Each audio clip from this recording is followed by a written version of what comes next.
Charlie, clap it up. Okay, everybody may sit back down. Since say Charlie, take the front. And run an after-action review of the week.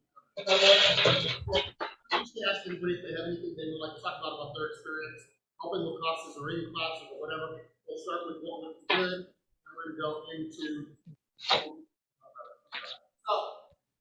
Is there anyone who's been like assisting over the week who's had anything like big? Anybody? Could be anything. Raise your hand if you do it. Any victories over the week that you've had while you're assisting, or you've just been here? Like something good happens, you may have learned something, you're helping, something good that happens while you're Since this year, helping with the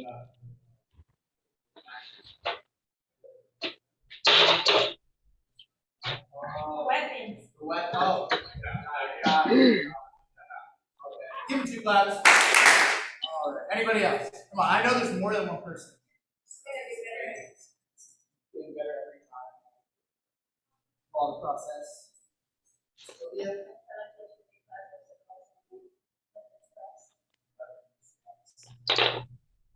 I'd like to know. The young lady working your picture Saturday, last Friday night, Bill and I got us to lay kick properly with technique and both of us improved dramatically. The minute she started teaching us, the 45 minutes later, that she stayed with us and worked with us. She was put out of love. I like how we've broken out the class. It's the one side.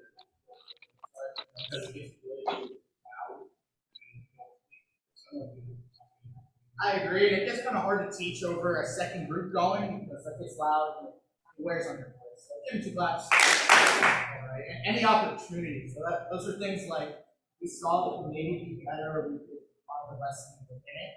So anything. I know there's not 0 people. Somebody raise it. Instructors.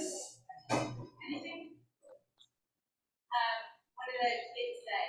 I'm difficult to work with sometimes. And if I'm difficult to be patient with them, when we were paired up, I'm so excited to do the wedding. So I was like, okay, like being patient and he's excited.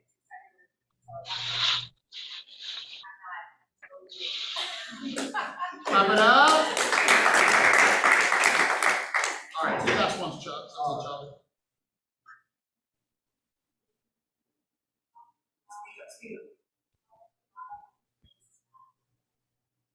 Last class.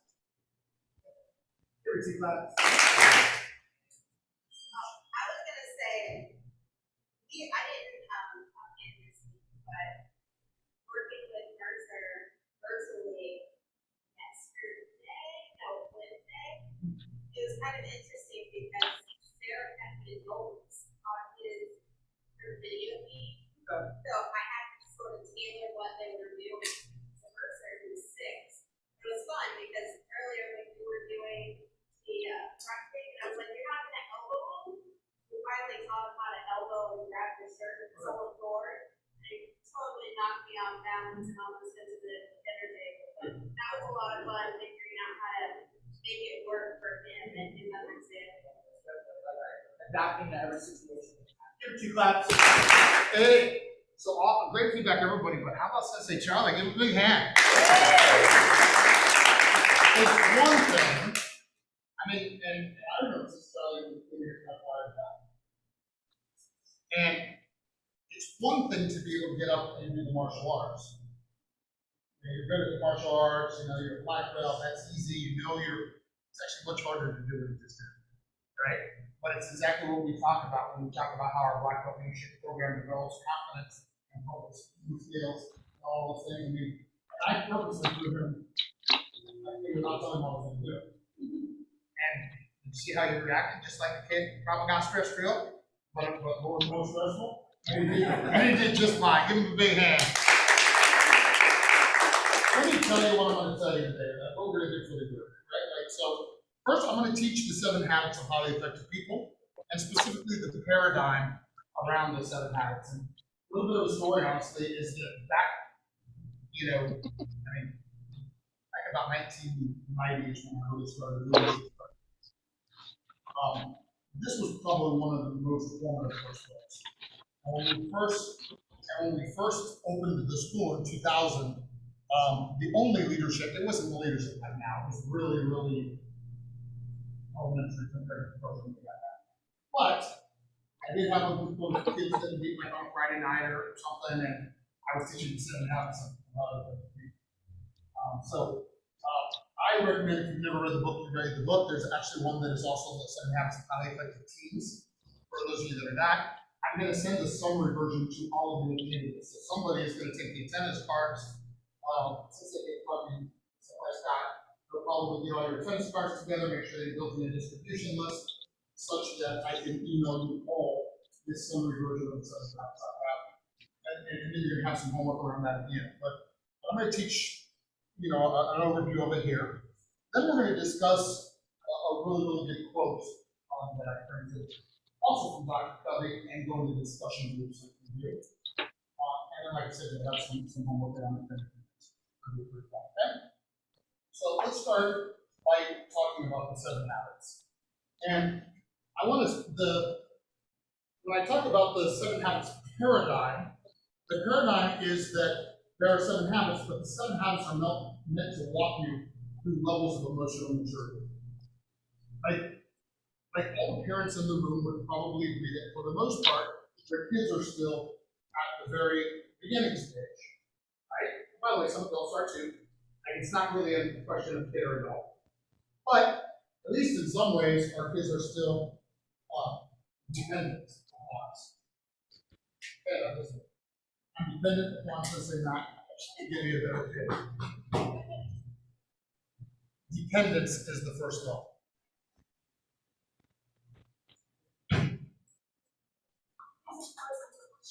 Let's do 2 claps. So dependence is the first law.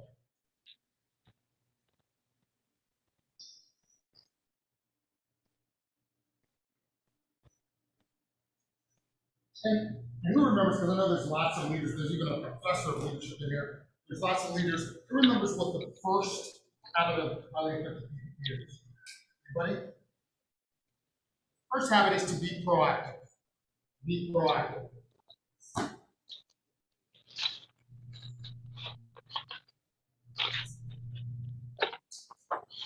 And what does it mean to be proactive? Do you have any ideas? Sir? Waiting until the thoughts are there, that's how we react. Proactive, take care of it before it gets. Absolutely. 2 claps. That is what being proactive is. If we got another way they want to say it.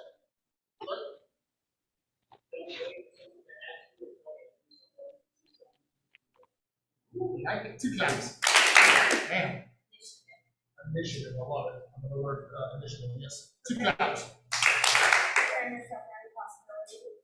Being prepared, so. Okay, good. So, to be proactive, to me, not only is it the first habit of highly effective people, but it's the beginning of all the rest. Like you're going to see how habit 2 and habit 3 are dependent upon being proactive. Because quite frankly, I believe there's a proactive and a reactive posture to life. You can tell very quickly, because people that are reactive talk about their problems. People that are proactive talk about solutions. To be proactive is to take agency, to take charge of your life. The second is to begin with the end in mind. Now you'll see what I mean, because beginning with the end in mind is so important, and we're going to talk about that. We got some great examples of that. But if you're not a proactive person, it won't do you any good. So the second is to begin with the end in mind. Beginning with the end in mind is the principle of goal setting. It's the principle of vision. It's what we do when every one of you that has a blue top on sets the goal to become a black belt leader one day. From early on, you said, I'm going to be a second-degree black belt. That's what this program is about. That's beginning with the end in mind, right? People that begin with the end in mind, they design their whole lives at the highest level. but all kinds of shorter runs, right? What are some examples of some places that you use the principle, begin with the end in mind to perform better? Well, I always think of the Bible, Like it's like another getting in mind and the heart's analogy again. What are some other analogies even outside of the book? Yeah, school.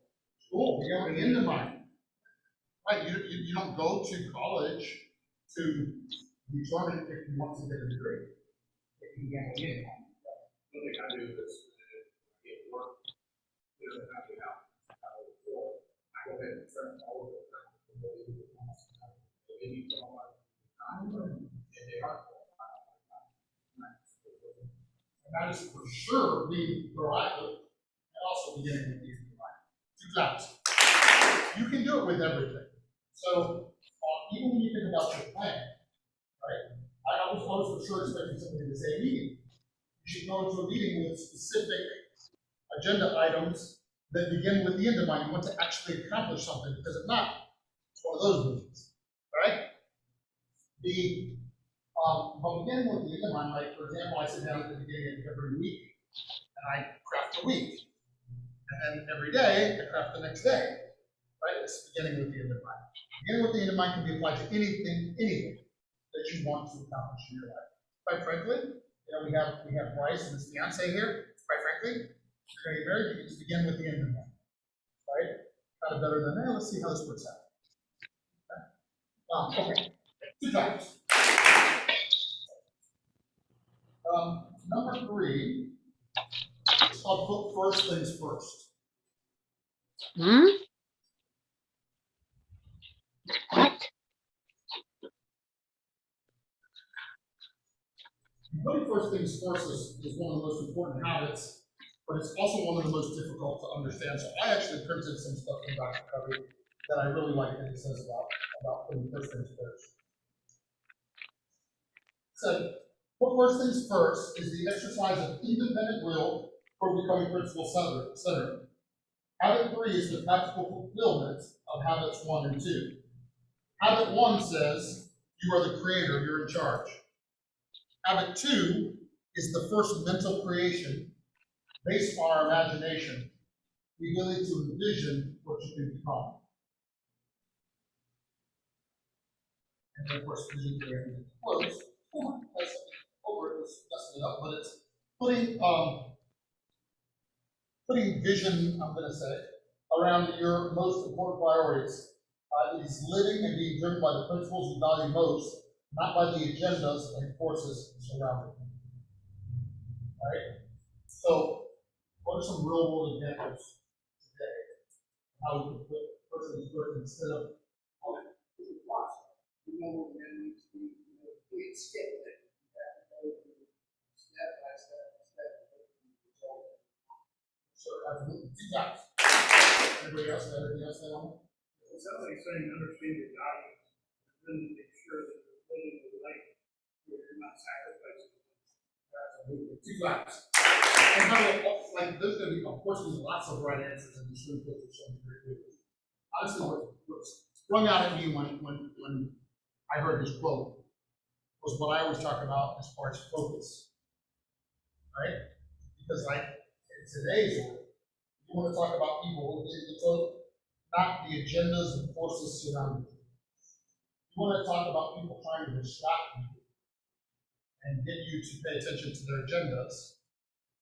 You can find it pretty easy, right? So putting first things first is about not letting the news or any other distraction take you from your goals, take you from being proactive, take you from moving in the direction of the end that you created in your mind, right? Putting first things first. Now, one of the most important places, actually do the formal question. If you're serious, what's the most important place to put first things first?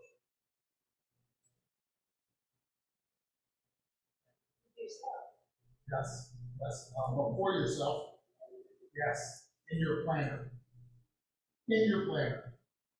Here's what I mean. And I fixed this in myself like 7 years ago. So that's not a problem.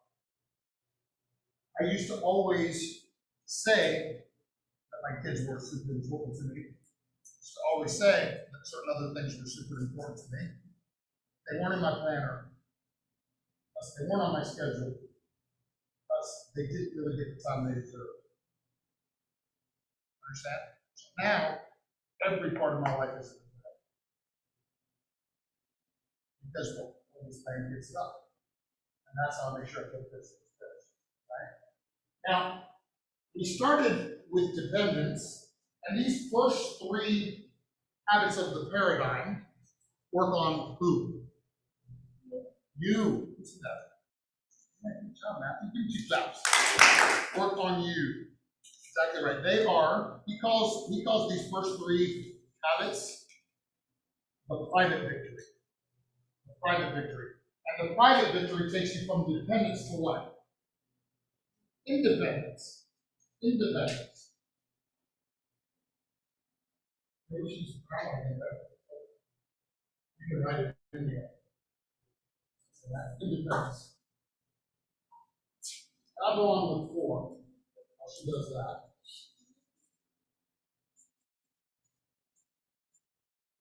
Fourth habit is called think win-win. It's one of my favorites. Use it all the time.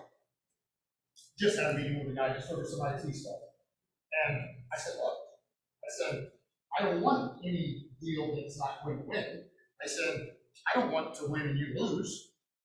The last thing I want to be is to be in that relationship. But I'm also not going to lose and you win. It's got to be a win-win, right? That's what the idea of win-win is all about. By the way, be honest, these are complex things. Who has no idea what I mean when I talk about win-win, lose? When it's a self-defense situation, we're okay with win-lose. Right? Then it's okay to bash the other person and you get away, alive, and you go home. But in everything else, it's almost always relational. And it's important that we have good relationships with people. When you win at the expense of another person, everyone said expense. When you win, but it hurts another person, how do you think they feel about the relationship? Pretty bad, right? Do they like you anymore? And if they don't like you, how effective are you actually going to be in that relationship? None, right? This program is Thank you. 2 claps. It's a great example. By the way, it's why it's so important that the program goes the way it does. Didn't you all first just come try for 2 weeks free first? And then you came down to basic training course and stayed long enough for your parents to see the true value of this program, and you can move on to the lateral leadership program. Can you imagine if that proposition would have been presented from the beginning? You wouldn't be able to see the thing because you hadn't experienced the value.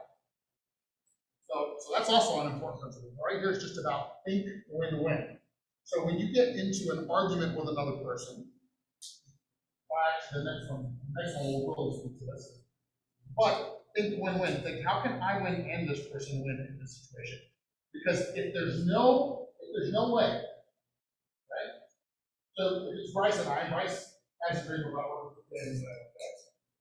If Bryce comes to work for me, but he loses in the relationship, how's that going to go? I good for him, I good for me, I good for the thing, right? If I lose and he wins, that's not going to work. If we get win-win, everybody wins. If we can't get win-win, what's the one other possibility? Oh yeah, I didn't say lose-lose. You're right. There's also lose-lose. So there's lose-lose, lose-win, win-lose. Get back 2 claps. But if you can't get win-win, what's the one other possibility? So you can compromise to win-win, but usually there's still win-win or win-loss. So what's the one other possibility? No deal. Win-win or no deal. That's the principle. That's the principle. Anytime you know that you can't win and help the other person win, then the right answer is no deal. You walk away. One of the things I hate worse about compromise It takes away from some other area, right? The next, and by the way, I'm not an independent thinker in this stuff, like, I was just quoting Stephen Covey exactly. He's the one that coined the term, fight to the always dead, needs to go. Win-win or no deal, okay? Number 5, the rest of when you're in an argument, this one's very important. You wouldn't know the rest of it. Seek first. Seek first to understand, and then to be understood. Seek first to understand, and then to be understood. Let's face it, that's one of those simple, not easy. Hardly anybody does that, right? And even more so today, once again. Right? I didn't say it, but that's why it's ridiculous to get on an argument with somebody on social media. If you get with an argument with somebody on social media, especially about politics, or about anything, who changes their mind? Nobody. Nobody changes their mind. You lose a lot of friends, and they think you're an idiot, and you think they're an idiot, and all that stuff, but nobody changes their mind. But when we enter a conversation, by the way, who's ever noticed when a kid is sitting there and I'm teaching, and they raise their hand, while I'm still teaching, what do I always explain to them? Wait till I'm done speaking. Now, why do I tell them? Do you remember why I tell them that's important? Yeah.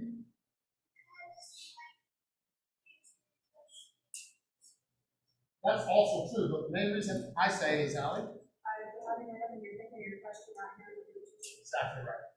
What Allie said, if you have your hand up while I'm speaking, you're thinking about what you want to say, not hearing what I'm saying. This is what Dr. Covey means when he says seek first understand. You're having a conversation with somebody, you should listen twice as much as you speak, which allows you to understand what's important to them.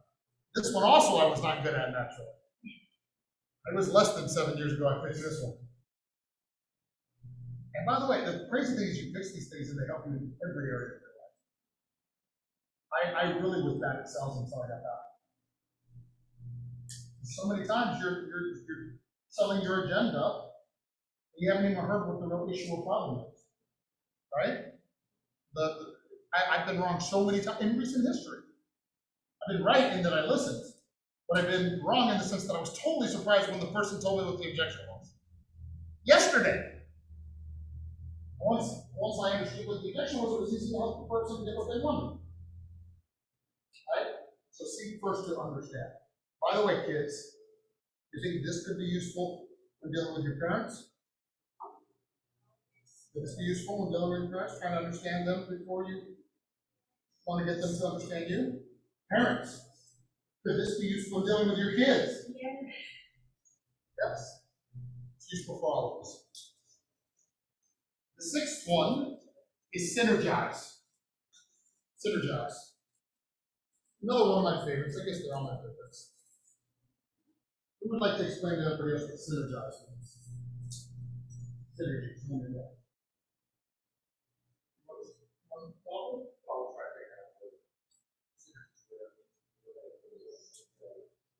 Everything works together.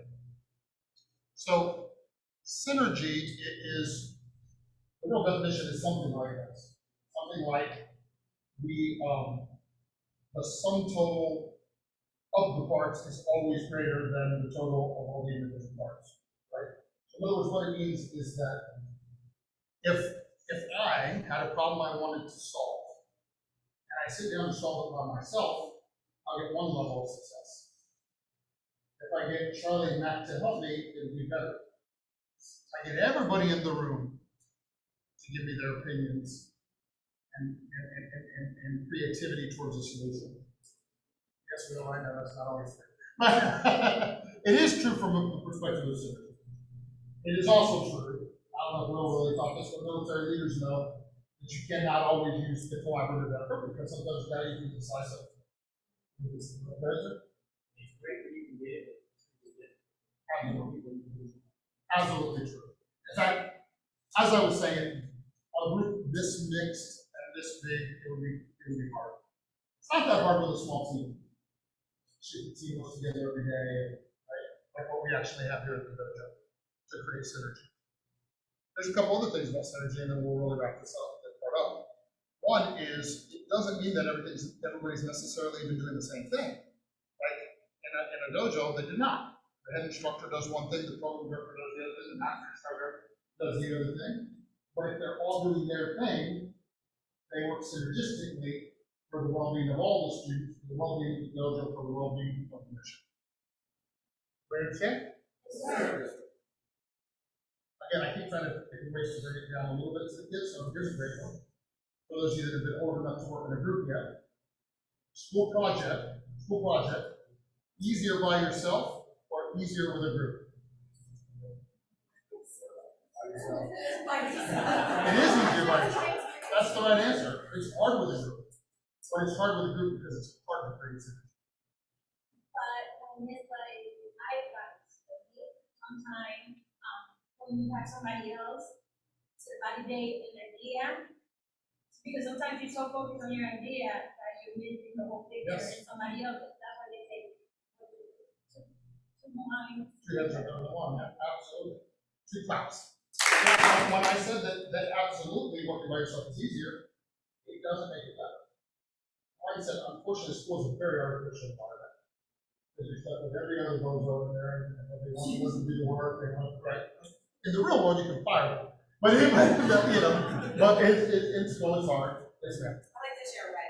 Yes. Raise your kids. Yes. At home. So I have 7 children. Woohoo! So, Synergy. and all my children are at home. We had kids work on their chores. So I would teach the kids. If you're collecting everybody's laundry, you have to get that done. If there's somebody in the laundry room who's going to separate the laundry and start washing, your job is to take it out and separate it into clean baskets, having it get done so that at the end of the day, everybody can take it to the laundry. So each one of you knows what you're supposed to do, and the next person can do what they're supposed to do with their job gets done.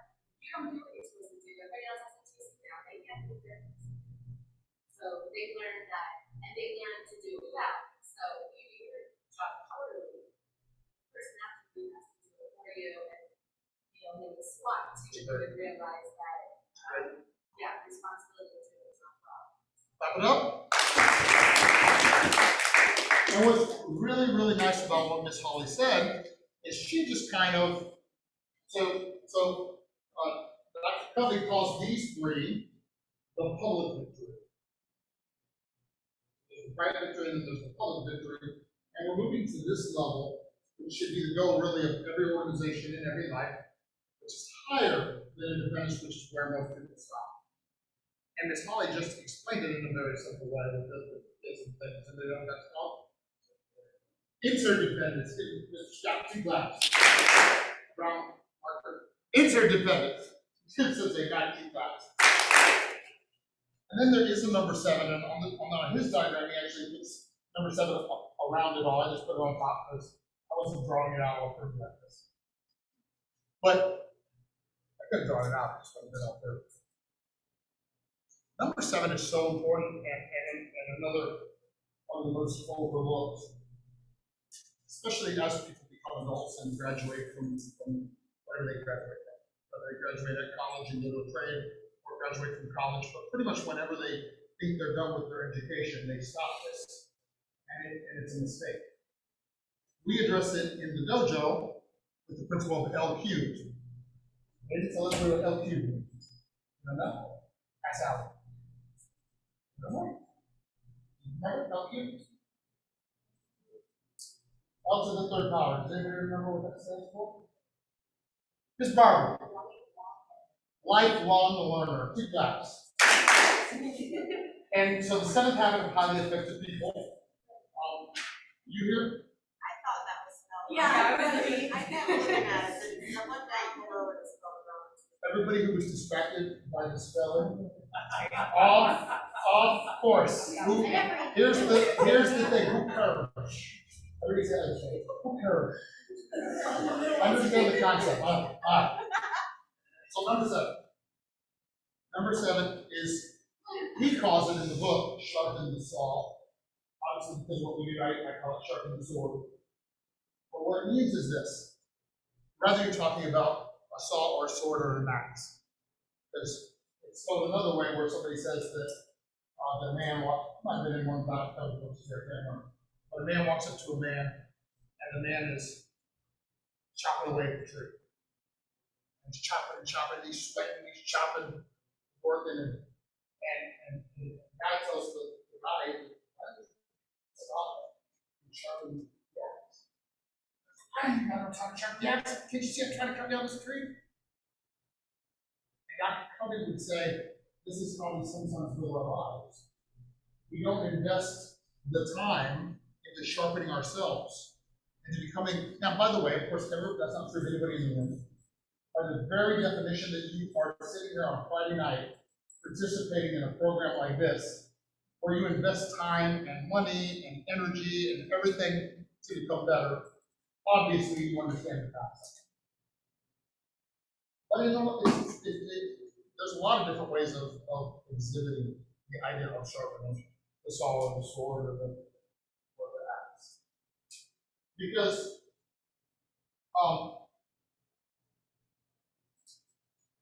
most adults, sad statistic, I don't remember the exact statistic, so I won't say it because I'll just be doing what most people do when they say the statistic from the stage and making up the statistic. But there is a high statistic of people that graduate from college and never read a professional development book again. And it's a terrible mistake. You got to keep growing. You got to keep growing. By the way, I don't mean to say it's a terrible mistake because it's not my job to judge anybody else. But I'm saying, like, I think that we're supposed to keep growing and getting better in every way. And that's reading to the right things, listening to the right things, watching the right things, associating with the right people, all those things. Okay? So sharpen the sword, whatever I call it, seven, every time we talk about it. All right, any questions or comments on the 7 habits? Yes, sir. So there's two that come from other sayings that relate to other things. Scott, can you come up here and talk so that the mic will get you too? So there's two other similar sayings that relate to a lot of that. I don't know if it's specific to the computer industry that I'm in, but there's never enough time to do it right, but there's always time to do it over.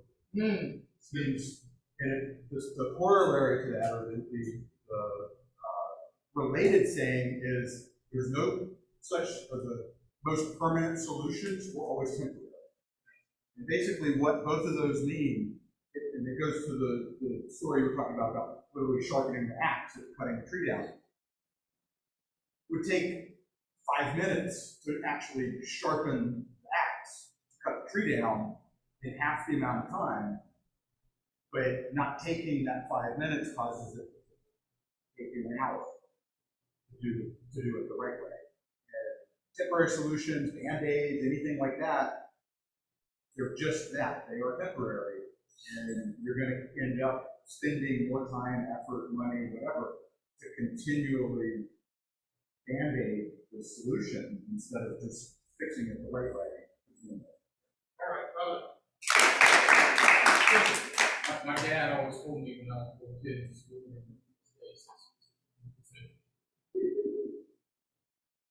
You're recording, I don't want people to wonder what you said right now.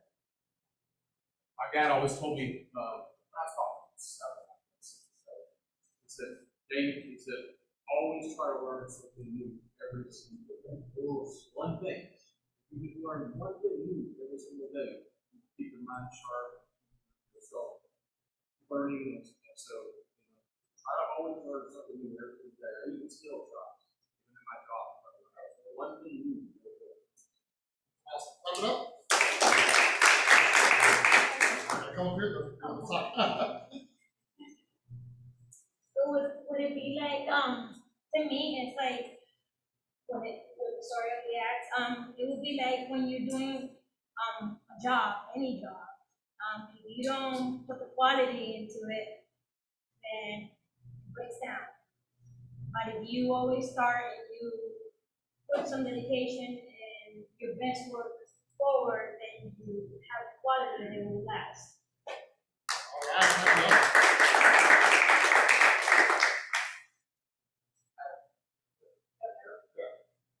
So I'm going to add on to what you just said there. Something that I've learned in my journey doing martial arts and my leadership journey is, and ultimately coming to step 7 is even if you forget to sharpen your axe for a while, if you forget to sharpen your sword, it's never too late to go back and start sharpening it again. If you have your lifelong journey, lifelong learner, I've been gone for 5 years. I just came back this past month and I'm already back sitting in the leadership class sharpening my sword again. So it's never too late for anything. Love it.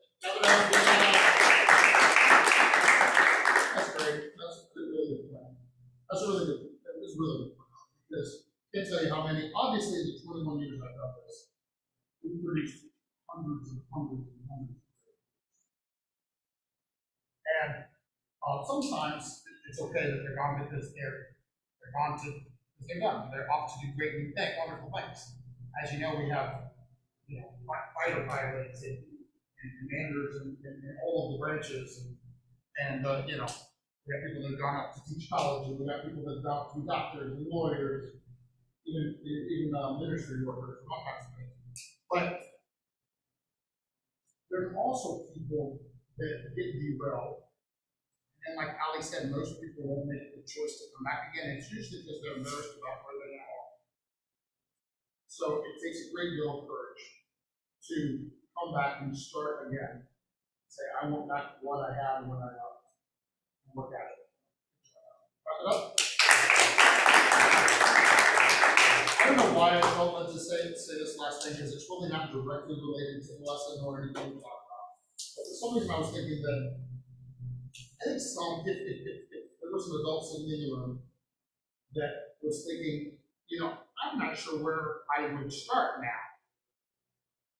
Like if I wanted to start reading personal and professional development, for example, how would I know what was worth focusing on? There's a thing that we use in, this I had my MBA, so obviously the professor knows that it's a business management thing. But what I found is you can apply it to your life just as much as business. It's called a SWOT analysis. And a SWOT analysis is where you make a thing in its strengths, weaknesses, opportunities, and threats. And in business, you do it to figure out what you should focus on next. What are the things I'm good at? What are the things that I'm not good at? Where are the opportunities to make the greatest growth? What are the threats to our existence or to our business, right? You can do the same thing in your personal life. You can figure out, okay, what's the area I need to work on next? And then you would know what kind of book to go get, what kind of thing to listen to, right? It's whatever it is that you need to work. That makes sense? Sorry. Oh, twice, I'd be investing in narrow stuff right now, right? It's funny that you mentioned it because the school has validation. It's funny that you mentioned the personal SWOT because the very first delegate class we have to do a develop SWOT and that leadership SWOT. If you're interested, if anyone's interested, let me know and I can send it to you or send it to you. It goes through about 15 or 18 different leadership skills and walks you through doing an assessment, and then you go online. First thing you do is try to figure out where you are in the skill by yourself. You go out online, do some free assessments that tell you where you are. They come up with things. I love it. So, yeah,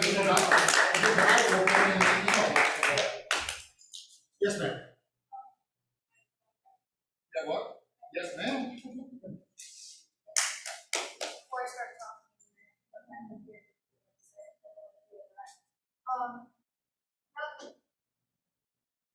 not the whole personal thing, because we also play one hour, we like to part of the final expenses here.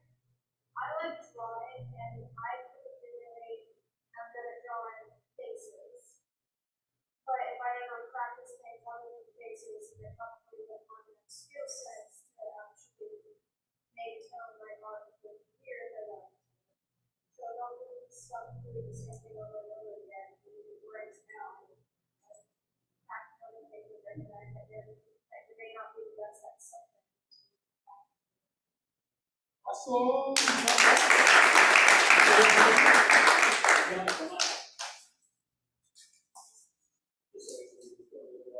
As Grandmaster always says, I hear a bunch of times in the class if I listen in, Like all the white belt and stuff. We just the strength that is right.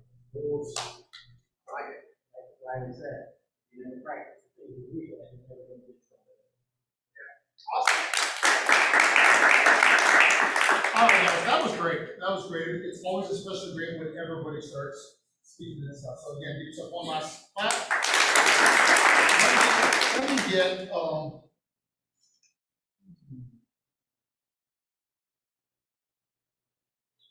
actually, I won't identify. Matthew, pick one adult leader for a group. All right, Charlie's gonna have a good point.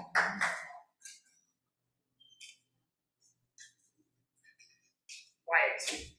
Pick one adult leader for a group. Let's say Matt. All right. Nico, pick one adult leader for a group. They don't have to be sensitive. It can be any people.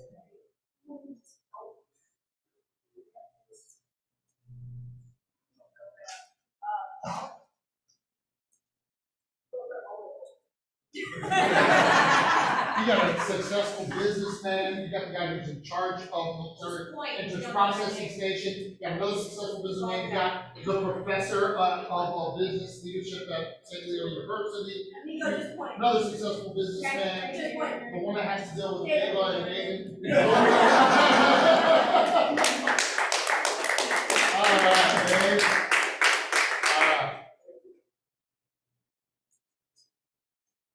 Now you get to pick one more.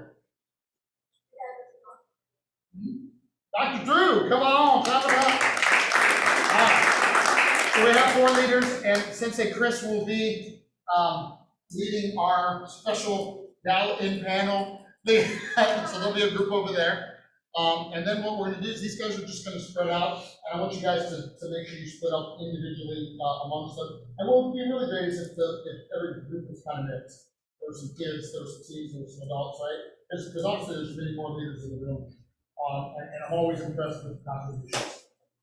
This quote actually came up on my Facebook after I was preparing this lesson plan. I was like, wow, how could that be? Like, I guess why be surprised? I was probably listening to me preparing my lesson plan. But the quote came up from Dr. Stephen Covey, I'm sorry, from Roger Merrill. But the quote speaks so much to the lesson. And I want us to talk about this in private discussion. Okay? So here's what it says. When you make a commitment, you build hope. When you keep it, you build trust. And I would like to challenge you to discuss this in 2 ways, like we always talk about, right? Like there's 2 kinds of discipline, there's 2 kinds of respect. When we talk about those 2 kinds of respect, what are the 2 kinds of respect? Self-respect and respect for others. So, as you think about this quote, I would like you to think about both ways. Okay. When you make a commitment to yourself, you build hope. When you keep it, you build trust. When you make a commitment to your boss, your team, your spouse, or whatever, and you keep it, you build, right? That's the discussion. Come back and we're gonna come back in like 10 minutes, and have just one leader from each group give a little quick synopsis of what you guys thought. Okay? All right, go. All right, guys, clap it up.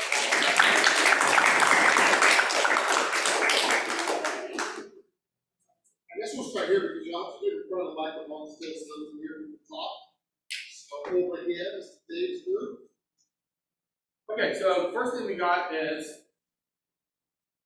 ask for help when needed. And the reason why that is because, as Dave was putting it, if you feel like you need help in school or if you feel like you need practices, if you don't ask for help, you're not going to trust yourself that next time that you need some help or you need somebody to help you do something, you won't trust yourself to ask. So if you ask for it and you get the help, then you will trust yourself next time. Absolutely. And then the second one is we have open what you want, obtain knowledge, to build trust in yourself to go through it. So if you hope to become a black belt, you gotta trust yourself that you're gonna come to class, you're gonna pay attention, and you're gonna do what you're supposed to do, and that will build your trust and will get to the point where you apply. The third one for the youth is we have practice to make any fault we have better, to trust that you can do it. For them, for everybody else, we have hope that your friend and you will always be truthful.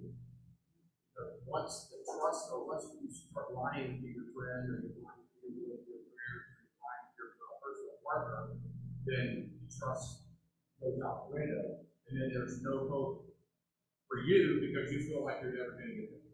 It's very, very hard to do this. The next thing is you have to commit, put hope and trust that you will see something through. Like you said, you left. You had to hope, and then you left. Now you're trusting yourself to come back to the program, which is going to build your program up. And then the last one for everybody would be you will not have a relationship without trust. Between parents, spouse, and then for both of everybody, this Scott was saying, no excuses. You have to get extreme ownership of everything. So, you mess up with somebody, you gotta let them know, hey, I messed up, I'm sorry. I know it's going to take a while to build the trust back, but I'm hoping that in time we can get back to where we were.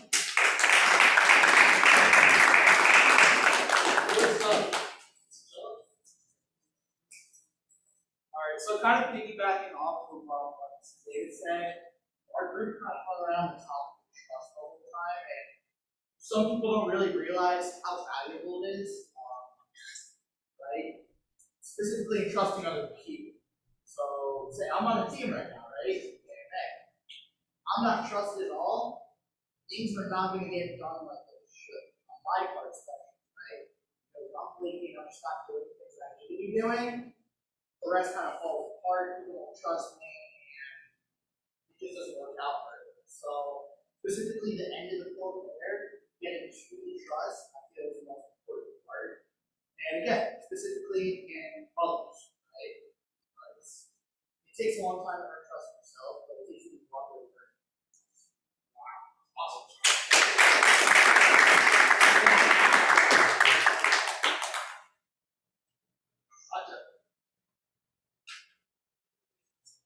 We've had very similar conversations with groups. Talked a little bit about when we were talking about commitment.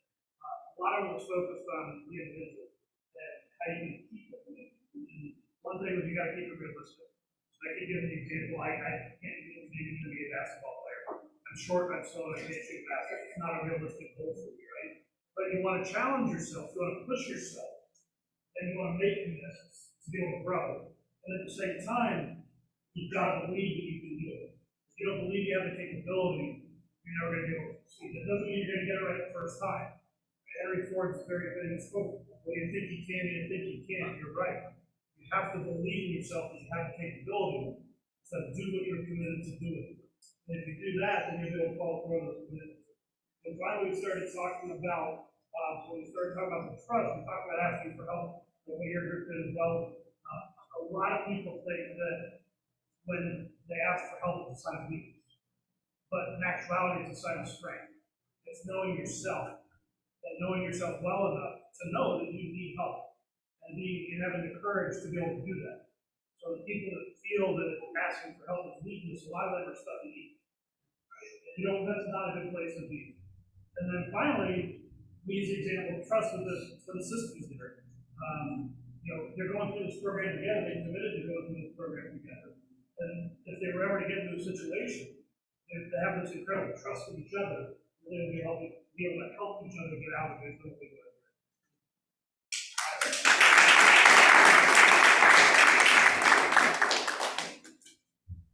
Alright, so my group, we kind of went over quite a bit of things that all are in the film that we kind of heard. So I think it was Scott, when like honesty is kind of you took thing that he learned out of here is how you create that trust in that relationship, create that commitment. He went over honesty, you have to be honest with that person, and you're having that commitment with whether, I don't know if it was Dr. Gold or something, he said you have to be, the partner, you have to be honest, maybe that person goal. We went over, like, when she said that keeping promises are like, that trust building. And I would say that's kind of a personal thing with commitment. If you guys don't know, I quit for a couple years and I came back. I came back, I was 13, going on 14, right?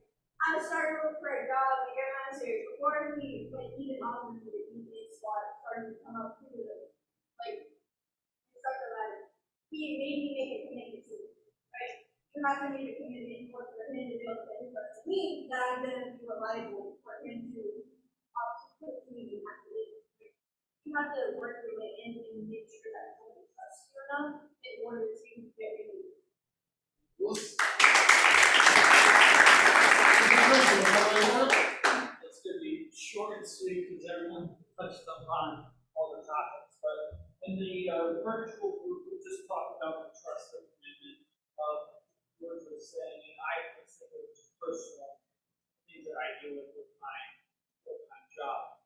It's just, you know, if you give someone a task and then you don't do it, you kind of lose trust. And the downside of that we were talking about is, it's a quote that my father's always said, it's very strong to me, but it's okay. He says, if you want something done right, you do it yourself. And there's always there's a downside to that because you can overwork yourself and stuff like that. So you kind of have to build that trust with people, and hopefully, you know, if someone gives you like, oh, I'm committed to do this, you can help them a little bit too. So that's what we're talking about. Anybody, anything they want to add before I do? Sorry. Yeah. But a couple people mentioned this, I don't remember who said, it. Very easy to lose trust. Very difficult to regain. I heard it said by somebody too, who actually had times attached to it, that it takes a lifetime to build trust at moments. Yeah, I can't remember who it was either, but I want to talk about that last, really all, it was all great. Everybody hit on all the stuff, and that's to me the most exciting part of the program these days, is that, you know, you're all synergizing and creating such great stuff that's going to be on this recording for everybody to see. But I want to, you know, when Sensei Chris talked about how easy, you know, you give somebody stuff to do and they don't do it, and now you stop really trusting them. While it is true, I was thinking about this even before, but that was a great segue into it. It's true, like Dr. Gold said, that, you know, to be honest, that quote really applies to ethical, moral type things, where it takes a lifetime to build trust and a moment to lose it. But in the case of stuff like this being that you're going to fulfill your commitment to yourself and need to become a second-degree white belt, that you're going to do the things that your employer asks you to do in a, you know, professional manner, that you're going to be just as good when the master instructor isn't in the dojo as when he is, that all these little things, in all these little things, it's not little things, but what I'm saying is, here's some good news. You really accomplish it through small accomplishments. Like every decision, first of all, everything in life is a decision, you understand that, right? That's the extreme ownership thing that Scott alluded to. That's everything in life is a decision, a choice. At a minimum, you get to choose how you react to it, right? So the point is, every time we make a bad choice, yes, it causes us to lose a little trust. But every time we make a good choice, it causes us to add a little trust, right?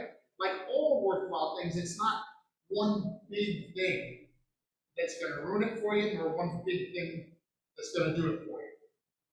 It's consistently doing the little things. I can tell you, as a leader for many, many years, and because of the employer of men and all, that it's true that, especially early on, what's happening is that person, because all of you in here that don't have a job, you're gonna.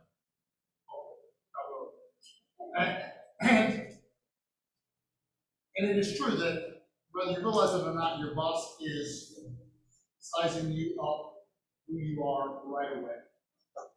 And I trust him to do, Charlie hit it, and I trust him to do what he says he's gonna do. I trust him all those kinds of things. It's true in that and many other environments, but here's what I wanted to get to. It's especially true to you, to yourself. See, the problem is if you tell yourself lies consistently, you stop believing yourself. And when you stop believing yourself, it's over. Or at least it's over until you decide to do something about it. Right? But like somebody said, and I can't remember earlier, there was so much good stuff there, but like somebody said, it's never forgotten. It's never final. Right? You can always go back. And what I'm telling you right now is look, everybody knows you should come to 2 classes a week. Everybody knows you should work as hard as you can. Everybody knows, give me one more and everybody knows about becoming a black belt. Keep your hands up, oh, it's like, what's another everybody knows about becoming a black belt? I'll give you one hand. Be a role model, 2 fast. Not quitting, good. Keeping your heel up, good. Man. Showing up. So here's the point, you can take any single one of those and make a bad decision on a given day, and it only a little bit hurts you. Because you get the next choice the next day. But the problem is that the more times you string together something that you didn't do what you said you were going to do, or you knew you were supposed to do, you trust yourself less. And the more times you string together victories, even the little ones, you trust yourself more. So you gotta make little promises to yourself. Do little things. Dr. Gold's wife, Dr. Gold, talks about with fitness. She says most people try to do something too robust and they just quit. She goes, just change something little, and change something else little, change something else little, right?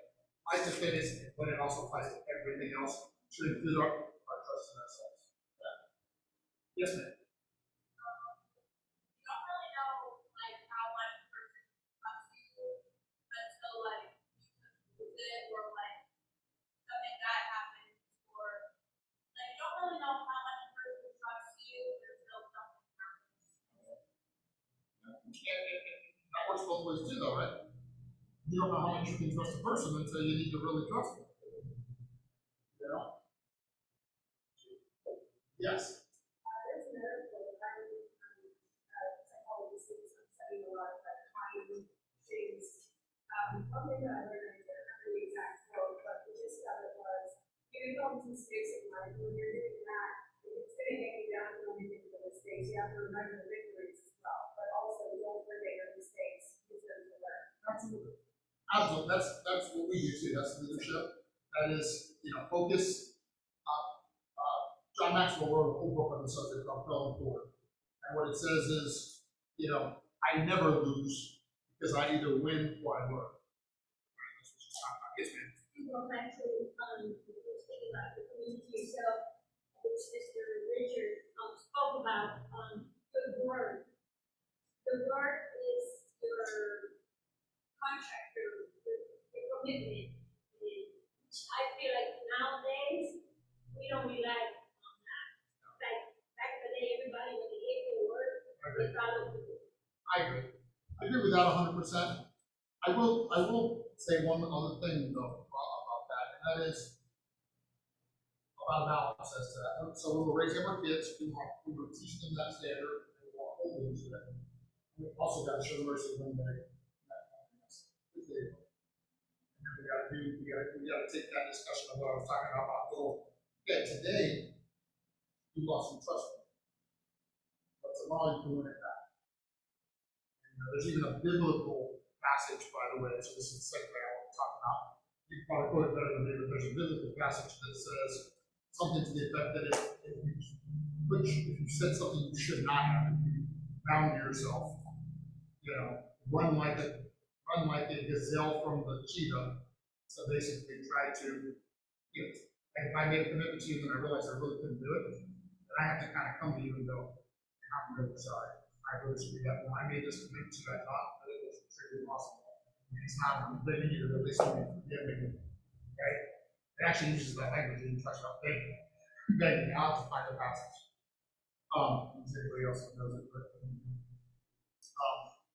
So, good stuff. I love the fact that we're like 15 minutes over. That's because of such great discussion. I'm so happy that we're recording this stuff because the truth is, this is not normal. All of you guys are getting really good at Krav Maga. God forbid you should ever have to defend yourself. You're going to be able to do so. And so what happens in the 5 o'clock class today, where I was teaching some really hardcore Krav Maga and self-defense and realities of survival in the street, that's not normal either. This today is even more abnormal. Actually, Dr. Go gave me one of the best compliments of my life. I can't remember if it was last leadership or last CIT, but he comes in my office and he goes, "Dan," he goes, "you're teaching the stuff that I teach to my graduate students at St. Leo, and you got a bunch of kids out there learning it already." So this is not normal. You're not normal. You're doing amazing things. I, for one, am super proud of you, and I hope you feel the same.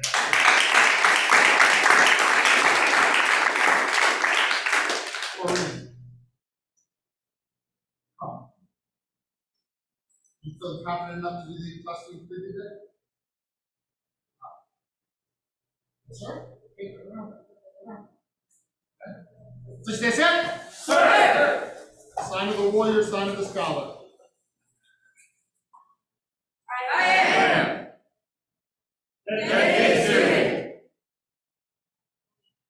Of martial arts. And by the principles of the black belt. Courtesy. Modesty.